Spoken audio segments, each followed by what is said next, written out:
किसी भी चुनाव को सिर्फ हार जीत की तरह देखना मतलब आप पूरी तस्वीर देख ही नहीं रहे हैं।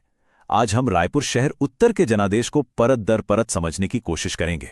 ये सिर्फ नंबरों का खेल नहीं है, ये जनता की आवाज, उनकी उम्मीदों और हां, उनकी चेतावनियों को सुनने की एक कोशिश है। चलिए इसे समझते हैं।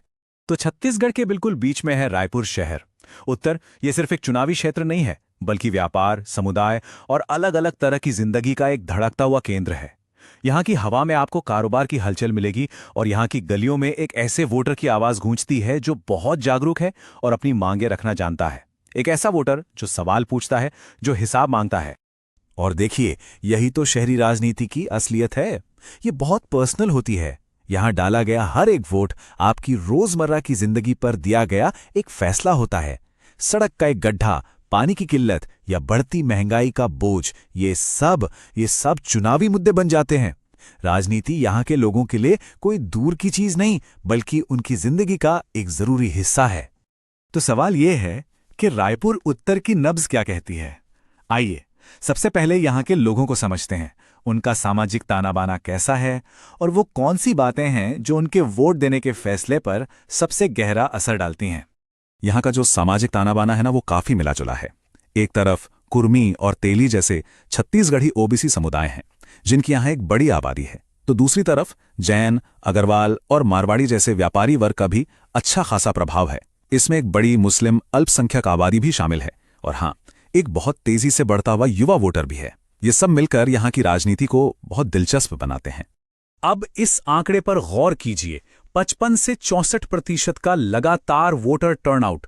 ये कोई मामूली बात नहीं है। इसका सीधा मतलब ये है कि यहाँ के लोग राजनीतिक रूप से सुस्त नहीं हैं, वो जागरूक हैं, वो अपने हक का इस्तेमाल करते हैं और ये एक ऐसे समाज का संकेत है जो अपने नेताओं से काम की जवाबदेही चाहता है। तो आखिर ये जागरूक वोटर मांग क्या रहा है? उनकी शिकायतें, उनकी मांगें शहरी जीवन की एकदम बुनियादी जरूरतों से जुड़ी हैं। बेहतर सड़कें और साफ पानी, कमर तोड़ महंगाई से राहत, युवाओं के लिए रोजगार, महिलाओं के लिए सुरक्षा और बेहतर कानून व्यवस्था। और हां, कल्याणकारी योजनाओं का फायदा सही लोगों तक पहुंचे और साफ सफाई हो। इसे समझने के लिए एक उदाहरण लेते हैं, प्रधानमंत्री आवास योजना का। सोचिए, जब 80 से ज्यादा परिवारों को जिन्हें घर का वादा किया गया था, उन्हें ही बेदखली का नोटिस मिल जाए, तो ये सिर्फ एक प्रशासनिक गलती नहीं रह जाती, ये भरोसे के टूटने की कहानी बन जाती है। और जब जमीन पर वादे टूटते हैं तो लोगों का दर्द राजनीतिक नाराजगी में बदल जाता है। और अब आते हैं 2023 के चुनाव के नतीजों पर। चलिए इन नतीजों को सिर्फ नंबरों की तरह नहीं, बल्कि एक कहानी की तरह पढ़ते हैं। मतदाताओं ने क्या फैसला सुनाया और उस फैसले के पीछे छुपे संकेत क्या हैं, आइए इसे डिकोड करते हैं। 2023 के नतीजे एकदम साफ थे, कोई लाग लपेट नहीं।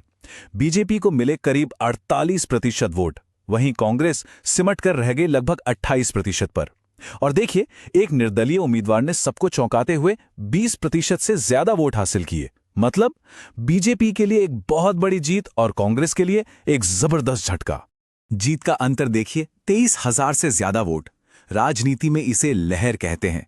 ये कोई नजदीकी मुकाबला नहीं था, ये एक तरफा फैसला था। जब मार्जिन इतना बड़ा होता है तो ये वोटरों की तरफ से एक बहुत ही साफ और मजबूत संदेश होता है। लेकिन इस कहानी में एक और बहुत बड़ा मोड़ है, वो निर्दलीय उम्मीदवार। समझिए, 20% वोट। इसका मतलब है कि हर 5 में से 1 वोटर ने दोनों बड़ी पार्टियों को सिरे से खारिज कर दिया। ये सिर्फ वोट काटना नहीं है, ये सिस्टम को एक बहुत बड़ा सिग्नल है। ये दिखाता है कि लोगों में कितनी नाराजगी है और वो एक नए विकल्प की तलाश में है। रायपुर उत्तर के मिजाज को ठीक से समझने के लिए थोड़ा पीछे जाना होगा इसके इतिहास में। ये एक क्लासिक स्विंग सीट है। इसका मतलब है यहाँ की जनता किसी एक पार्टी से बंधी हुई नहीं है। जो काम करेगा वोट उसी को मिलेगा। यहाँ भरोसा हर चुनाव में नए सिरे से कमाना पड़ता है। इस टाइमलाइन को देखिए जरा, 2008 से लेकर अब तक सत्ता का पेंडुलम कैसे एक तरफ से दूसरी तरफ झूल रहा है। 2008 में कांग्रेस जीती, 2013 में बीजेपी, 2018 में फिर कांग्रेस एक बड़ी जीत के साथ आई और अब 2023 में फिर बीजेपी। ये पैटर्न साफ दिखाता है कि यहाँ के वोटर किसी को भी हल्के में नहीं लेते। जरा 2018 और 2023 को साथ रखकर देखिए, तस्वीर और साफ हो जाएगी। 2018 में कांग्रेस को 54% से ज्यादा वोट मिले थे और सिर्फ 5 साल में ही यह आंकड़ा गिरकर 28% पर आ गया। इतनी बड़ी गिरावट ये बताती है कि जनता ने काम के आधार पर अपना फैसला कितनी तेजी से बदला। तो ये बार बार बदलाव होता क्यों है? इसके पीछे 3 बड़े सिस्टमिक कारण हैं। पहला, बीजेपी का मजबूत जमीनी संगठन जो अपने वोटरों को बूथ तक लाने में कामयाब रहता है। दूसरा, कांग्रेस की रणनीति जो अक्सर सत्ता विरोधी लहर पर ज्यादा निर्भर करती है। और तीसरा, और शायद सबसे जरूरी, स्थानीय मुद्दे। जब लोगों की रोज की जरूरतें नजरअंदाज होती हैं तो बदलाव के दरवाजे खुल जाते हैं।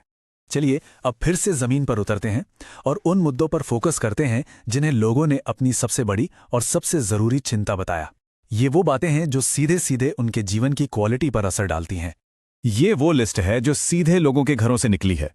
टूटी फूटी सड़कें और पानी की किल्लत, कमरतोड़ महंगाई जो हर घर का बजट बिगाड़ रही है, पढ़े लिखे नौजवानों के लिए नौकरियों की कमी, महिलाओं के खिलाफ बढ़ते अपराध और असुरक्षा का माहौल, और पेंशन राशन जैसी योजनाओं का फायदा मिलने में होने वाली परेशानियां। ये सारे मुद्दे मिलकर एक हाई इंटेंसिटी हॉटस्पॉट बनाते हैं। मतलब ये वो दुखती रग है जिस पर हाथ पड़ते ही वोटर प्रतिक्रिया देता है। क्यों? क्योंकि ये कोई हवाई बातें नहीं हैं।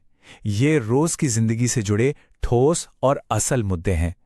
ये सुरक्षा और सम्मान से जुड़ी चिंताएं हैं। तो इस पूरे विश्लेषण का मतलब क्या है? क्या हम सिर्फ समस्या की बात करेंगे या समाधान भी ढूंढेंगे? इन सारी जानकारियों से, इन आंकड़ों और भावनाओं से हम शासन के लिए एक ठोस रोड मैप कैसे बना सकते हैं? एक ऐसा ब्लूप्रिंट जो किसी भी नेता को इस क्षेत्र का विश्वास वापस जीतने में मदद कर सके। तो एक जन केंद्रित शासन का ब्लूप्रिंट कैसा दिख सकता है? इसके 5 मजबूत स्तंभ हो सकते हैं। पहला, रोजगार, स्किल सेंटर बनाइए, स्थानीय व्यापारियों को सपोर्ट कीजिए। दूसरा, इंफ्रास्ट्रक्चर, सड़कों और पानी की समस्या को युद्ध स्तर पर ठीक कीजिए। तीसरा, वेलफेयर प्रूफ, आवास की गारंटी दीजिए और डिलीवरी सिस्टम को पारदर्शी बनाइए। चौथा, शिकायत समाधान, एक ऐसी व्यवस्था बनाइए जो तय समय में एक्शन की गारंटी दे। और पांचवा और सबसे जरूरी, विश्वास, साप्ताहिक जन सुनवाई के जरिए जनता के बीच रहिए, उनके लिए उपलब्ध रहिए। और आज के जमाने में सिर्फ पारंपरिक तरीके काफी नहीं हैं, टेक्नोलॉजी का सही इस्तेमाल करना भी उतना ही जरूरी है। स्थानीय मुद्दों पर सोशल मीडिया विज्ञापन चलाइए, शिकायतों के तुरंत समाधान के लिए व्हाट्सएप सेवा ग्रुप बनाइए और लोगों से फीडबैक लेने के लिए ऑनलाइन पोल्स का इस्तेमाल कीजिए। ये तरीके सिर्फ प्रचार के लिए नहीं, बल्कि लोगों के साथ एक सच्चा संवाद बनाने के लिए हैं। तो आखिर में हम किस नतीजे पर पहुंचते हैं?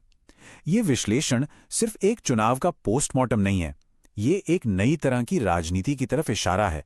एक ऐसी राजनीति जो विश्वास पर आधारित हो। ये उस टूटे हुए विश्वास को फिर से बनाने का एक रास्ता दिखाता है। और ये हमें एक बहुत ही बुनियादी सवाल पर लाके खड़ा करता है। क्या ये जो हर 5 साल में सत्ता विरोधी लहर का चक्र चलता है, इसे तोड़कर जनता और नेता के बीच विश्वास का एक मजबूत और टिकाऊ रिश्ता बनाया जा सकता है? यही रायपुर उत्तर और शायद देश के हर शहरी क्षेत्र के लिए सबसे बड़ी चुनौती भी है और सबसे बड़ा अवसर भी। रायपुर शहर उत्तर का सबक बहुत सीधा और साफ है।